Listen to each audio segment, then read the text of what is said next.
People are born. People grow old. People grow up. And then, people die. Yan ang katotohanan ng buhay na hindi naman napalitan mula noon hanggang ngayon. The older you grow, the more people you know die. The more funerals you attend. Kaya nalalaman mo medyo nagkakaedad ka na, padami sa mga dati mo ng contemporaries o kilala, ang nag-iisa-isa nang umuwi sa Diyos. At parami ang mga pagdalo mo ng mga libing at kung ano-anong mga lamay at kung ano-anong mga memorial services.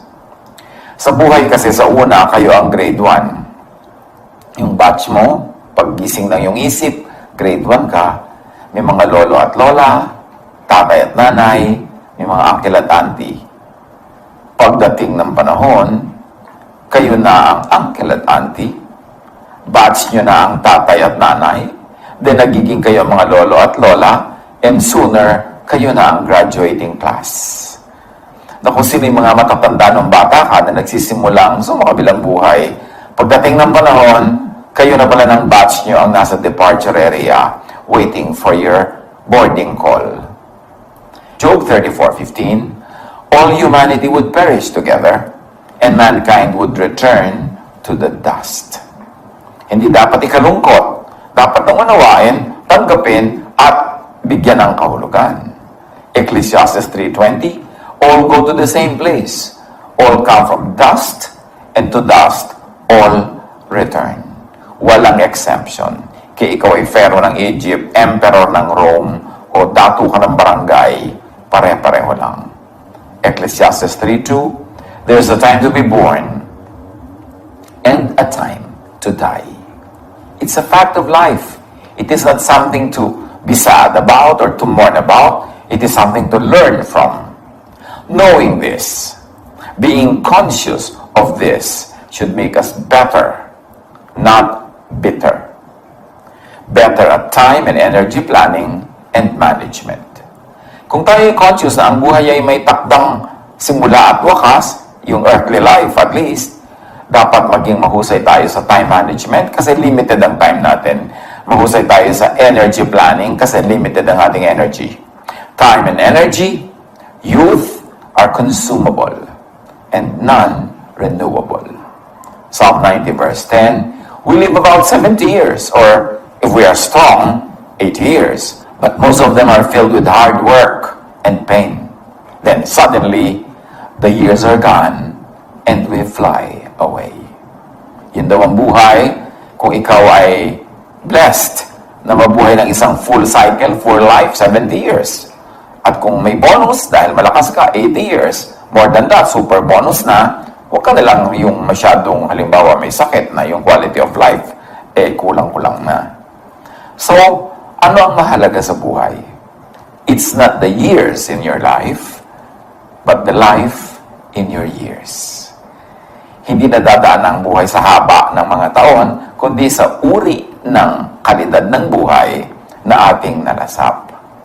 So ang tanong, to have a happy life, and even a happy ending if you must, paano susulitin ang buhay? Paano magiging maximum ang ating paglasap ng blessing sa buhay? As we always say, minimize pain.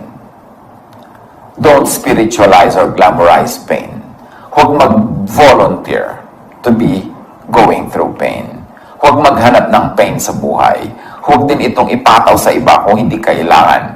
Huwag laging hanapin at daanan ang pagdurusa. Minimize it. Kayo na bahala mag-isip kung paano yung i-minimize ang pain. Halimbawa, may hinihigang kayo na ang mga spring ng kama nyo, tusok-tusok, nakatusok sa likod yung magdamag. How do you minimize pain?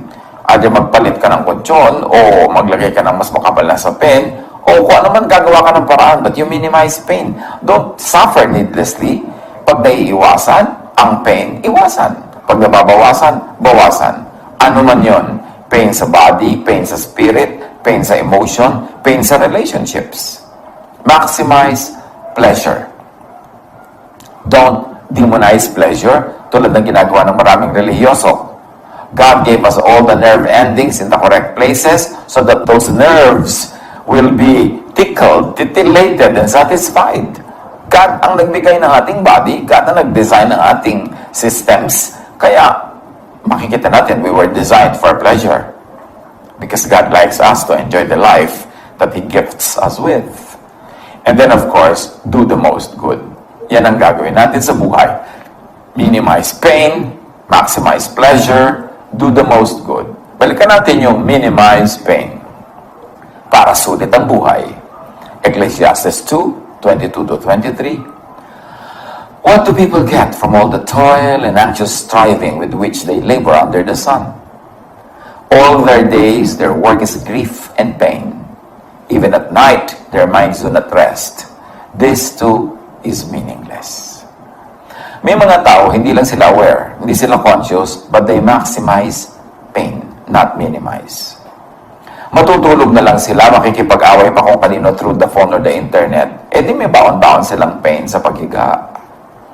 May holiday, may magandang season to be happy, doon pa makikipagkala sa boyfriend o girlfriend, doon pa makikipagkasira sa asawa, doon pa makikipag-away kung kanino, di na-maximize yung pain imbes na minimize. Meron na nga sakit, may kalungkutan na nga, makikipag-away pa, mga away pa, na ma-maximize yung pain kasi dumadami ang mga nahihirapan at nasasaktan. Minimize pain in your life. Kayo na mag-isip kung paano. Huwag ninyong laging hanapin, laging i-idolize, i-idealize ang pagdurusa. And then, of course, as we said, maximize pleasure. Proverbs 10:22, the blessing of the Lord brings wealth without painful toil for it. So, kita nyo, ang gusto ng Lord talaga, mabless tayo with wealth without much pain. If possible, in a painless way. Yun ang kalooban niya para sa atin. So, maximize your pleasure.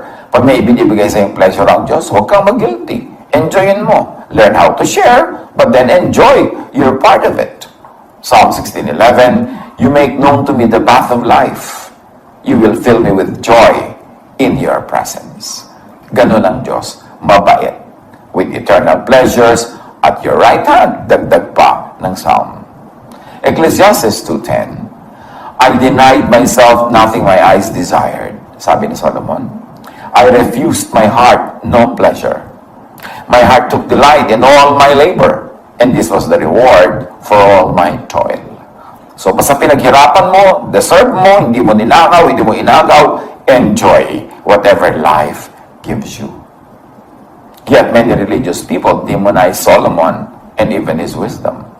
Kasi ang gusto nila, suffering and pain, ginaglamorize nila. May premyo ka sa langit pag nagdusa ka, sa langit ka na mag-enjoy, huwag dito sa lupa. Kung ayaw ng Diyos na mag-enjoy ka sa lupa, bakit ka na binigyan ng mga nerves and nerve endings for pleasure? Intent ng Diyos na magkaroon ka ng pleasure.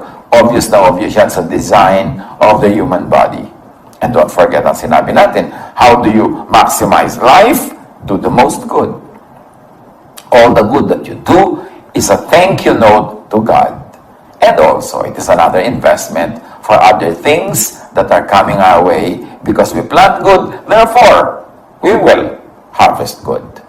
Psalm 34:14, turn from evil and do good. Seek peace and pursue it.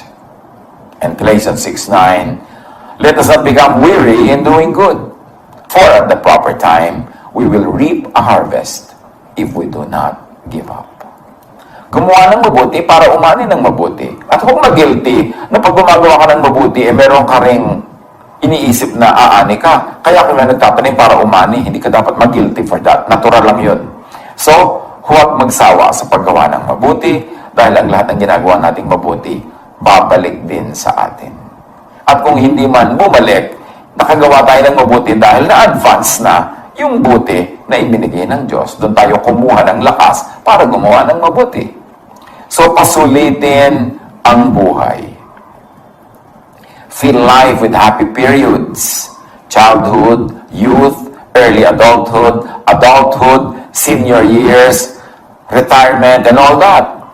Fill life with happy years, months, weeks, days, hours, minutes, moments. Hanggang kaya magsaya. Umimbento ng saya, gumawa ng saya, gumawa ng ginhawa, gumawa ng kung anong masarap, lasapin ng masarap. Yun ang magandang kalooban ng Diyos para sa atin. Hindi niya tayo nilikha para pagdusahin, para pagtiisin at para pahirapan. Hindi sadista ang Diyos. So huwag nating isipin na yung itinuturo ng maraming religious thought na magdusa ka, magtiis ka, yun ang kagustuhan ng Diyos. Madalas yun lang ang gusto ng religion kasi gusto niya yung mga non-complaining, non-stop workers for religion, kaya ginaglamorize ang pagdurusa. Pero ang Diyos, gusto niya tayo nagpapahinga, tayo ay nag-enjoy. And help others do the same with their lives. Enjoyin mo ang buhay na ipinapahiram sa ng Diyos. At hayaan mo, payagan mo, tulungan mo pa nga ang iba na ma-enjoy din nila yung buhay nila na ipinapahiram sa kanila ng Diyos. Let spirituality and religiosity add to your enjoyment of life, not subtract from it.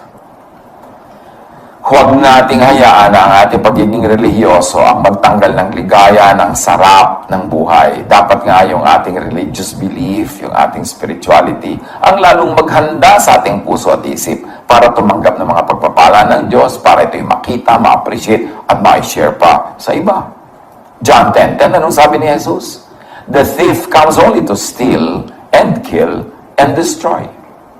I have come that they may have life and have it to the full. Nakita niyo ang intention ni Jesus para sa atin? Sabi niya, ang magnanakaw, at hindi ako yun, ha? Sino ba yung magnanakaw? Mamaya, tangkain natin kilalanin. Ang magnanakaw, walang ginawa niya, kundi magnakaw, pumatay at manira. Sabi niya, kaya ako dumating para magbigay ng buhay.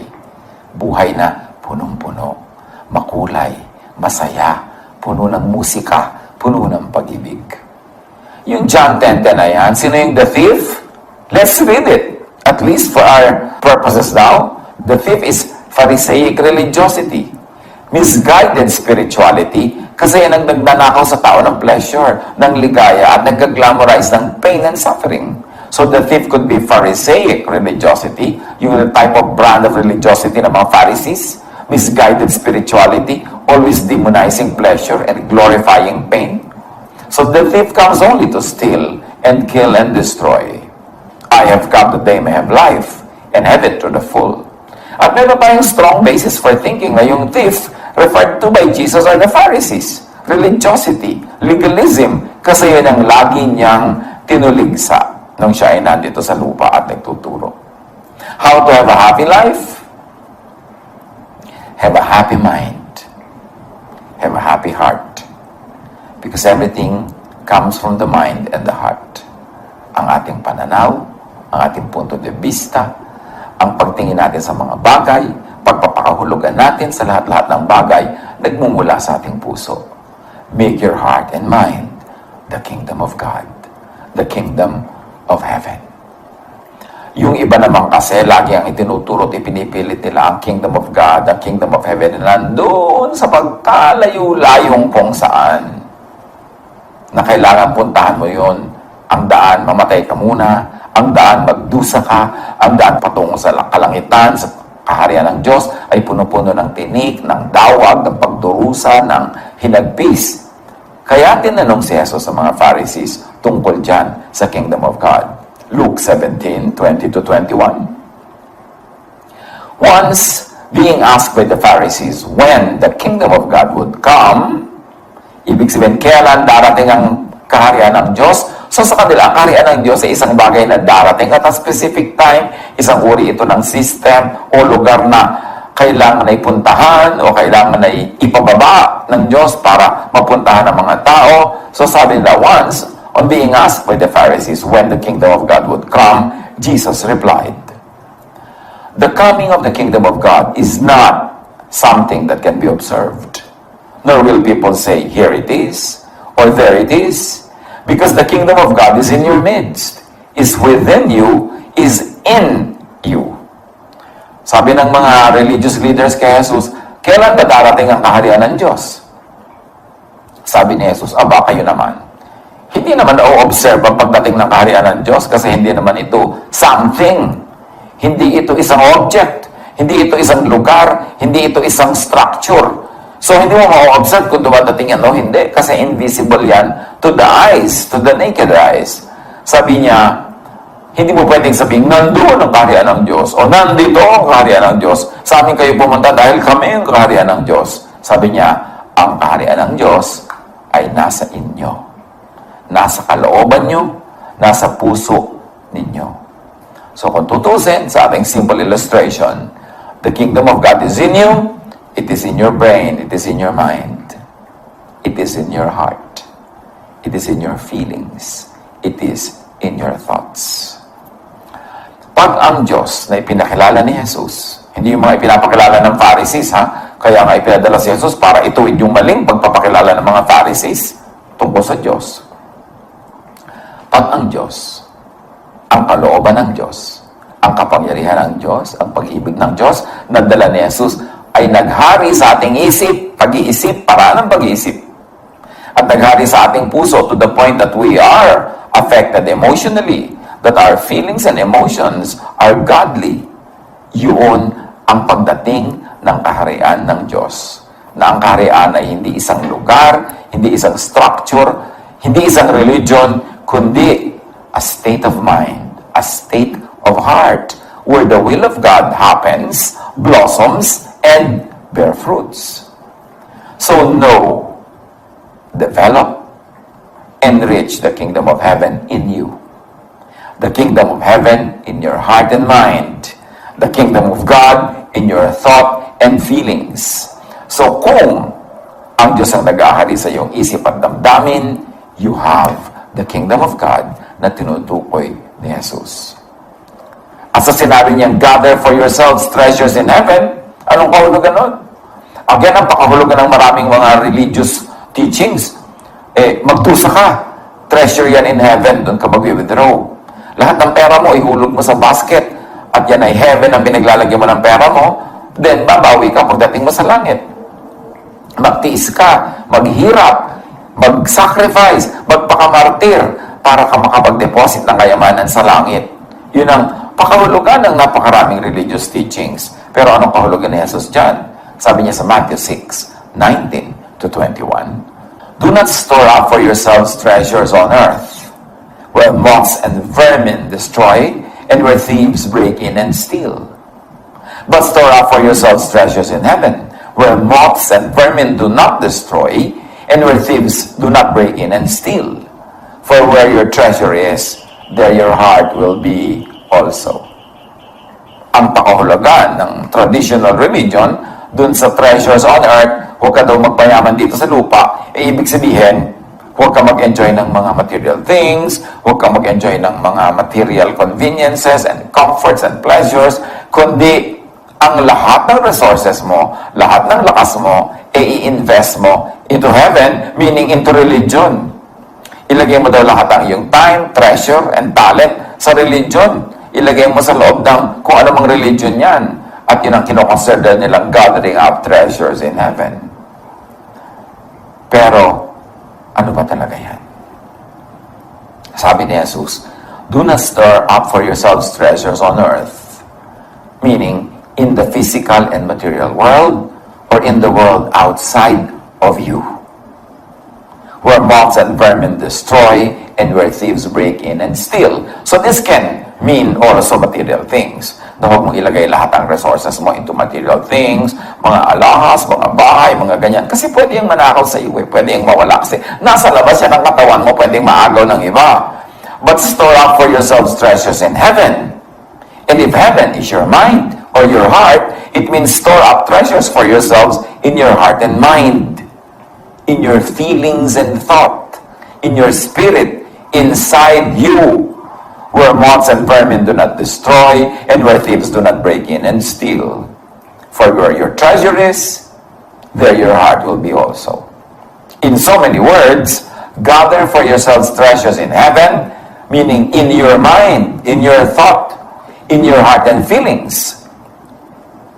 Gather for yourselves treasures of thoughts and feelings that are heavenly, restful, peaceful, happy, contented, thankful, loving, forgiving, and accepting. In other words, kung mag-i-invest ka lang ng time, talent, and treasure sa mga bagay na nagbibigay ng kapayapaan sa iyong puso, nagbibigay sa iyo ng pahinga, nagtuturo sa iyo maging kontento, maging mapagpasalamat, maging maibigin, mapagpatawad, mapagtanggap sa kapwa, kasi yun ang heaven. Yun ang kingdom of God. Yun ang mga katangian ng kingdom of God. Restful. So, imbes gathering for yourself treasures on earth, halimbawa, sobrang kang gusto magpayaman, sobrang ka nagiging sakim, sobrang ka nang hindi nagpapahinga, nagkakasakit ka na, nalalayo ka na sa mga mahal mo sa buhay, wala ka na yung oras together, yun ang treasure on earth. Tapos nananakaw naman ng iba yun. Nawawala din yung ng treasure. Sabi, huwag yun na unahin mo. Ang unahin mo, payamanin ang iyong puso at isip ng mga kayamanang panglangit. Ibig sabihin, kapayapaan, katahimikan ng loob, kababaang loob, pagmamahal. So yun ang pagbubuhusan mo ng iyong time, talent, and treasure. Marami ka halimbawang oras, kaysa ubusin mo lang yan ang pagpapayaman, although hindi man masama kung nasa tamang lugar at oras lang. Pero dapat marami kang oras sa pagpapayaman ng iyong puso at ang isip. Meaning, mag-invest ka in loving relationships. Magmahal ka. Payagan mong mahalin ka ng mga tao. Dapat marami kang oras na magpahinga. Kasi yung oras ng pahinga, na nakakapagbulay-bulay ka, nare-restore ang iyong health, nakakapag-relax ka with your loved ones, kayamanan yun, treasure in heaven. Kesa yung pera, nakikitain mo sa pagpapagod, sa paglayo sa pamilya, sa pagpapahirap ng iyong katawan, treasure on earth lang yun. Pwede ka magkasakit, mabawi yun. Pwedeng manakaw yun ng iba. Pwede nag-invest ka ng nag-invest sa nalugi, nawala rin. So ang sinasabi ni Jesus, ang payamanin ninyo ay ang kaharian ng Diyos, at ang kaharian ng Diyos ay ang inyong puso, ang inyong isip.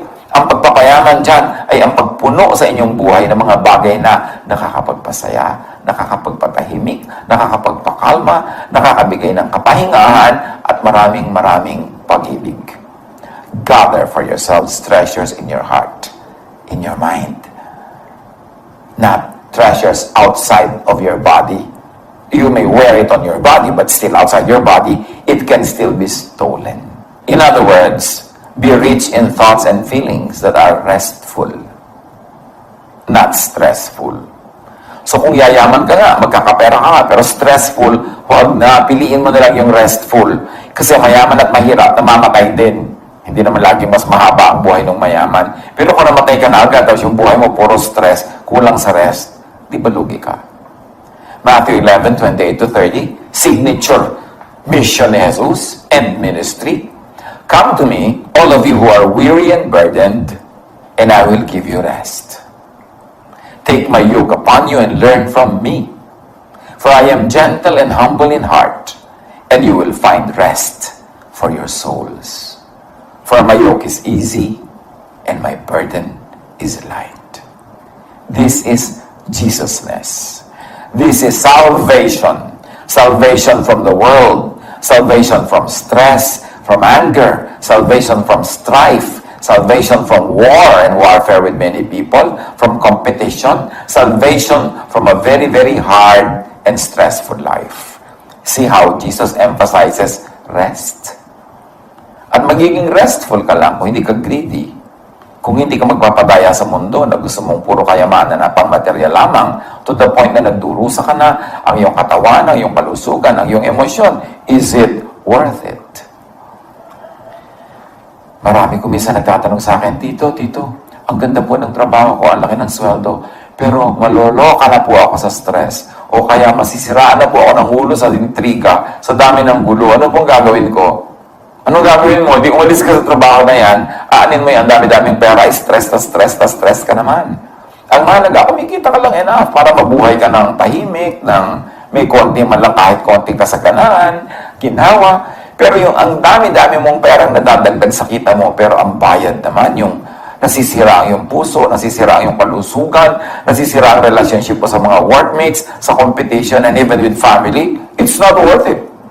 Ang payamanin mo is the kingdom of God in you, your heart, and your mind. Not your pocket. Kasi pinayaman mo yung pocket mo, napipila siya, nadudukutan, nawawala yung laman yan. Pero yung nasa loob ng puso mo, sino pwedeng tumakaw nun? Yun ang kingdom of God. Be rich in thoughts and feelings that are peaceful. John 16:33, I have told you these things, so that in me you may have peace. In this world you will have trouble, but take heart. I have overcome the world. How did Jesus overcome the world?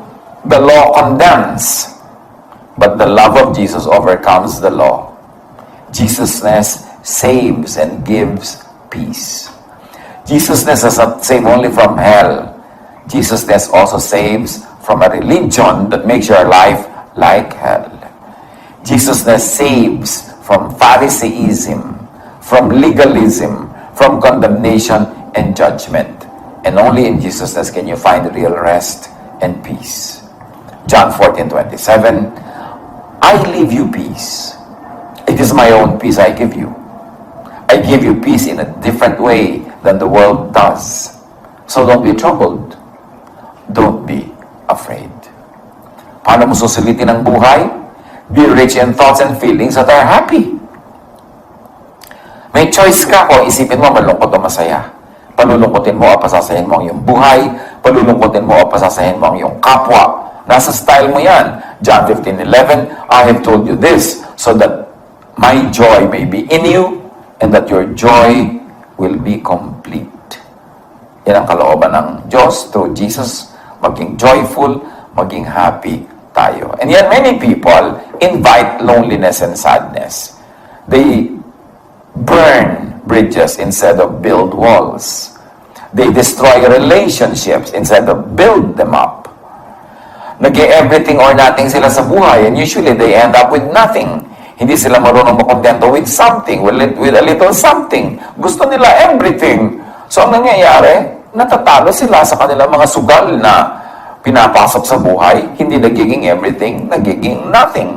At kahit maging everything pa, kaya mo bang dalhin ang everything? May stress ka to maintain and to keep everything. So, godliness with contentment is a great gain. Be rich in thoughts and feelings that are contented. 1 Timothy 6:6, godliness with contentment is a great gain.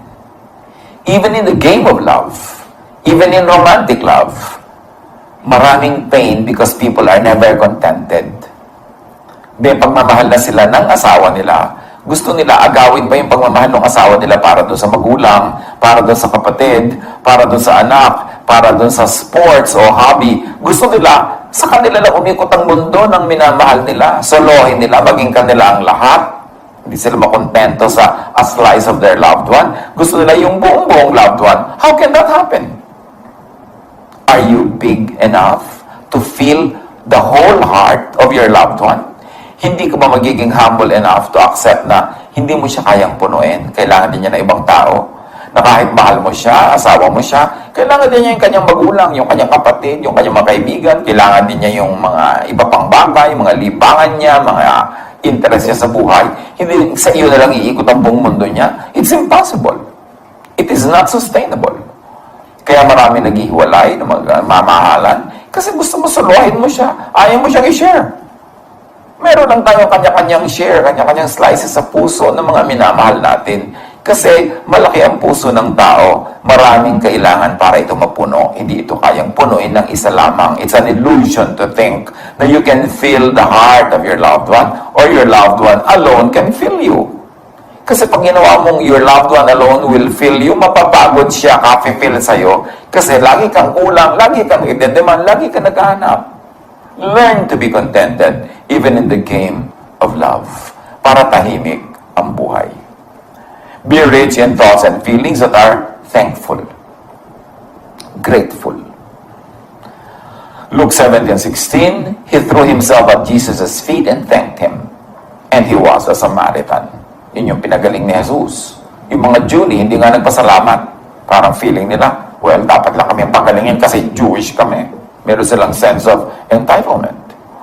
2 Corinthians 4:15, all this is for your benefit, so that the grace that is reaching more and more people may cause thanksgiving to overflow to the glory of God. Ang taong liligaya, ang puso na magiging kingdom of God ay isang pusong mapagpasalamat. Be rich in thoughts and feelings that are loving, forgiving, accepting. Galatians 5:22. But the fruit of the Spirit is love, joy, peace, forbearance, kindness, goodness, faithfulness. Ito ang idinudulot sa isang puso na pinag-aharian ng Diyos. Sa isang puso na munting langit at kalangitan kasi Diyos ang nag-ahari doon. Luke 10:27, He answered, Love the Lord your God with all your heart and with all your soul and with all your strength and with all your mind, and love your neighbor as yourself. Ang pag-ibig sa kapwa, ang pagpapatawad, ang walang patakarang pagtanggap, it also means sulit na buhay. Yun ang ibig sabihin na mabuhay. Kaya sikapin natin na taon-taon, buwan-buwan, linggo-linggo, araw-araw, oras-oras, minuto, meron tayo sa ating puso ng rest, ng peace, ng love, ng relaxation, ng happiness, ng enjoyment. Dahil yon ang nagbibigay ng malalangit na buhay sa atin. Umiksi man o humaba ang ating numerical life, ang number of years, it is the quality of our minutes, of our seconds, of our moments that really matter. Ecclesiastes 11:9, You who are young, be happy while you are young, and let your heart give you joy in the days of your youth. Follow the ways of your heart, and whatever your eyes see. So, habang bata ka daw, samantalahin mo yan. Magpakaligaya ka, magpakasaya ka. But know that for all these things, God will bring you into judgment. Ibig sabihin, huwag kang mag-abuso. Huwag mo sirain ang sarili mo, ang buhay ng iba. Basta't mag-enjoy ka lang sa tamang paraan, sa magandang paraan, do it all. It is God's will for you. Huwag ka lang lalampas, huwag kang aabuso, kasi merong consequences pagka ikaw ay lumampas. Ecclesiastes 2:10, sabi ni Solomon, I denied myself nothing my eyes desired. I refused my heart no pleasure. My heart took delight in all my labor, and this was the reward for all my toil. Work, enjoy the fruits of your work, share the fruits of your work. Minimize pain, maximize pleasure, do the most good. How to have a happy new year? How to have new and happy anniversary? How to have a happy new life? Have a happy new mind. Nasa pag-iisip natin ang lahat ng yan. Sabi sa Romans, be changed by the renewing of your mind. Kung laging malungkot ang ating buhay, reviewin nyo, baka malungkot kayo mag-isip. At kung iniisip mo, you attract it into your life. Kung lagi nilang negative, baka negative ka kasi mag-isip. Sa isip, nagmumula ang lahat. At ang isip natin ang magnet na uma-attract kung ano man ang ating iniisip. So watch what you think of, what you think about. And fill life with happy periods, years, months, weeks, days, and hours, minutes, moments. Fill life with happy thoughts, with happy feelings. That is heaven on earth. Ecclesiastes 12:7. Your body came from the earth, and when you die, it will return to the earth. But your spirit came from God, and when you die, it will return to Him. So kung ikatakot ang kamatayan, pagbalik lang yan sa Diyos. Live and pass on without regrets. Minimize pain, maximize pleasure, and in maximizing pleasure, take risks. Don't play it too safe. Hindi naman nakakamatay na sumubok. Kung may konting risk, take the risk. Kasi ang laki ng pwede mong mapanalunan na premyo. Kesa sa you play it too safe, hindi ka lumabas sa kuweba, buong buhay mo nasa loob ka ng kuweba. hindi ka nag-enjoy. Kung nadapa, bumangon, nasaktan, pagalingin ang sugat. Ganun talaga. But you have to take risks. Kaya ulitin natin yung mga lines ng To the Virgins to Make Much of Time by Robert Herrick. Gather your rosebuds while you may. Old time is still a-flying. And this same flower that smiles today, tomorrow will be dying. Bubong ng langit, papalapit na rin sa paglubog. So, samantalahin mo ang panahon kasi lumalakad yung araw, hindi titigil. Lulubog yun sa oras ng paglubog. Dapat may nangyari na sa iyong maghapon. The age is best, which is the first, when youth and blood are warmer, being spent the worst. Time still succeed the former. Pinakamabuti daw habang bata ka, gawin mo ang lahat ng kaya mong gawin bilang bata. Kasi mainit pa ang iyong dugo, malakas pa ang iyong katawan, may gana ka pa. Dahil pag hindi mo yan sinamantala, lilipas din ang iyong kabataan, magiging matanda ka rin, at magtatagumpay ang oras, magwawakas ang iyong buhay, baka naman sa mga paglubog ng araw sa iyong buhay, punong-puno ka ng pagsisisi at makaregret sa mga bagay na hindi mo nagawa. Mas madalas, pinagsisisihan yung hindi nagawa kesa sa nagawa. So, do it. Basta alam mo na hindi yan masama. Kahit mga kuminsan, may mga unknown pala na nagkaroon ka ng mga damages, nagkaroon ka ng mga wounds. Eh, ganun talaga buhay. Huwag mo lang sadyain na gumawa ng mali. Pero habang maganda ang iyong alam, malinis ang iyong intention, do it. Because time is passing you by. Hindi na babalik ang nawalang panahon. Then be not coy, but use your time. And while you may, go marry. For having lost but once your prime, you may forever tarry. So huwag ka daw maging mahiyain. Samantalahin mo ang oras at hanggang kaya mo daw mag-asawa ka. Remember, itong tula na ito ay period form. Matagal na to na nung araw, ang tunay na kaligayahan lang ng tao ay mag-asawa. So ang sinabi, mag-asawa ka. Pero ngayon sa panahon natin, hindi lang dyan nakatali ang buhay sa pag-aasawa. Maraming ibang uri ng kaligayahan. Ang point lang, habang kaya mo, habang bata ka, may lakas ka, may gana ka, sigla, gawin mo na. Dahil pag nawala na daw ang iyong lakas, nawala na ang iyong kabataan, nawala na ang iyong gana, baka magsisi ka hanggang sa wakas. Do the most good. Then leave your earthly body and meet your Maker. Huwag malungkot na namamatay ang mga tao sa ating paligid.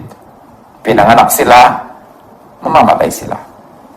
Pinanganak tayo, sa kabilang buhay tayo. It's part of life. Ang mahalaga, habang nandito ka sa mundo, pinahiram ka ng oras, pinahiram ka ng time, talent, treasure, pinahiram ka ng kabataan, ng kagandahan, ng kalusugan, pinahiram ka ng gana, pinahiram ka ng energy, gawin mo ang lahat ng pwede magawa.